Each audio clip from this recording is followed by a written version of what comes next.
He looks at it for 15 seconds. 15 seconds, look at it. He's going.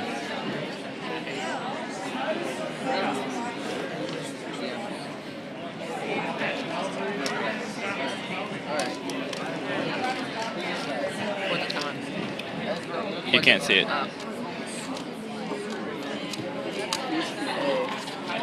Well, it's A. 9xy, y2. You don't want a y squared, you just want a y.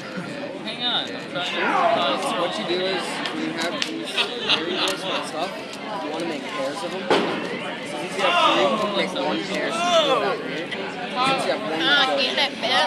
Oh yeah, Oh, just leave it alone. I would see it like when you take 1x and y out or whatever, then you do the thing in the bottom. So that'd be 3x, y